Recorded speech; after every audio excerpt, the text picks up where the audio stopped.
Okay, name and age. Aaron Big Strap Boling, 36 years old. Keep your composure, Mr. Boone. Oh, so how long you been logging, Aaron? Big strap bowling. On and off since I was 14. Now, okay, before we go too much further, did the big strap, was that something that Garrett came up with, or was it me? One of you hoodlums, I don't remember. I think that all came up when we were out in Neilton, maybe. Newberry. Uh-huh. Since you were 14, so how'd you get involved in logging? Born and bred into it. Yeah. Okay. And what did you start out doing when you were 14? I packed gas and oil for the first several seasons. And then, as soon as I was trusted with the saw, I had to do that. Just follow the old man around lemon and bucking with him. And that low groan coming at us has unfortunately sat on that for almost 3 years. Uh-huh. The best skidder ever made, the 518. I'm assuming that's what you're talking about. Yeah. Yeah, okay. So, out of the jobs that you've done out in the woods, what has been the most fulfilling or the most favorite of yours? You're looking at it, buddy. Tree felling. Tree felling has been the most favorite for you. So, at this point, you guys are just ground-based logging. You don't do tower logging anymore? Well, we got a couple towers, but as of right now, no. We've gotten some unfortunate situations with labor and industries, and so we downsized considerably, and it's just my brother and I that do most of the work. Okay. Are you thinking in the future you guys are going to have to get back into cable logging, or are you going to just try and stick with ground-based? Well, 10 years ago I'd have said I'm in it for the fun, but anymore I got a family to raise, so I'm in it for the money. So if the money's right, you're damn right we'll tower back up. Uh-huh. Gotcha. What's it been like? I mean, we're at the end of the quarter right now, pretty much, November of 2018, and things are kind of tightening up. I mean, what's in it for the foreseeable future for ATR? Are you guys going to have to really scrounge for work, or does it look like you have quite a bit out in front of you? With that, it's hit or miss. Our father, Grant on the skidder, the three of us are business partners, and he hunts up work, and then my brother and I kind of do it. Yeah. As of right now, I think we have almost 7 months of work lined up. And that's just him and I getting the load now.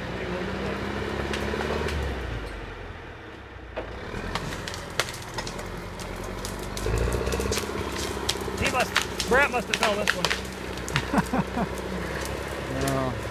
Yeah, okay, gotcha. And I mean, it's been a while since you guys have had to worry about employees since you were towered up and all that, but I mean, was it pretty difficult to find good crew members, or? I got extremely lucky. I had a few of the rigging guys were tough to come by, but when we were towered up, I took care of the low-end politics. For almost 10 years we did thinning for the Forest Service. Okay. And in that period of time, we brought on Brant, and so he was most of the time the rigging slinger, but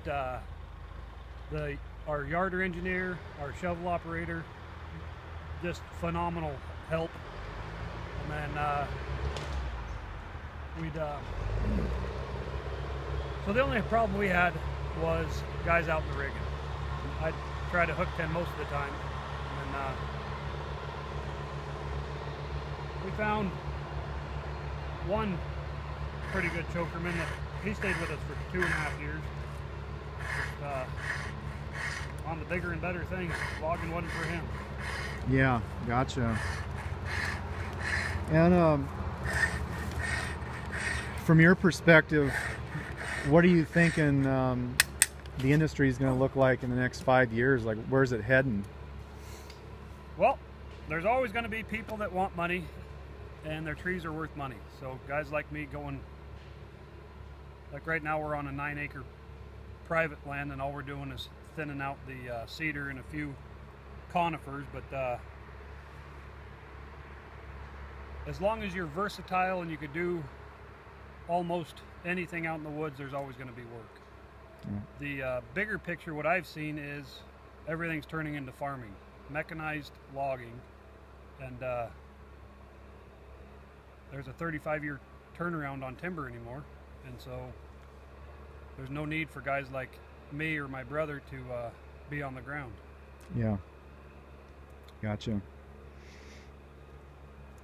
Yeah, it's kind of sad in a way. I mean, it seems like with the way things are going with the industry and wanting to make it all quicker and more production and fast, it kind of takes the fun out of it, it'd seem. Fun is in the eye of the beholder, buddy. Mm-hmm. As long as you got a good crew, you can always have fun. Yeah. One of the many reasons I work out in the woods. That's true. That's good. So now, real quick here, when you guys were working for the Forest Service, how far out of town were you working? The closest job we had was about 80 miles from the house. Mm-hmm. That's just north of Forks, and the farthest was 127 one way. Okay. So did you commute that every day, or were you living out there? We ended up buying an old dilapidated bar, turned it into a for lack of a better word, a flop house for the crew. Yeah, okay, gotcha. Huh. So for the next 7 months, you guys are going to be pretty close to home, it seems like, huh? First time in 10 years. Wow. Okay. Very good. And real quick, I'll let you get back to falling more trees here, but right now, what is the most valuable tree to be taking out? That all depends. Mm-hmm. Cedar's almost always good, price-wise. Alder, if you can get a veneer market, that's almost double what cedar is. And then the ever elusive figured maple trees, those could be worth up to $20,000 for one stick. Yeah. So, I mean, some of my viewers aren't really too familiar with like what a load of cedar would go for, but let's just say you had a long logger of cedar going down the road. What do you average for a load? And that's before trucking and all that stuff. A gross load of cedar, it all depends on the rot and the quality of the wood. But just for rough figures, say $3,500. Yeah.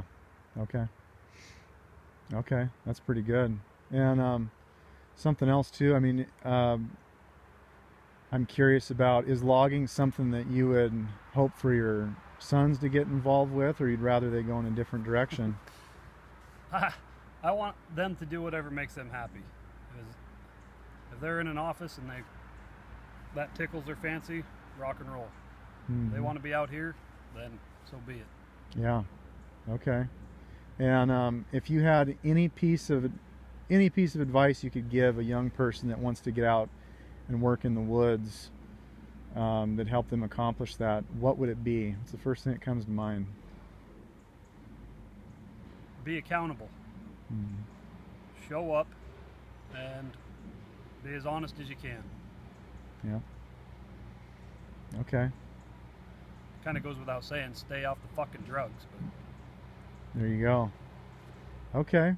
Well, Aaron, I appreciate your time, and I'll let you get back to work here. sounds good.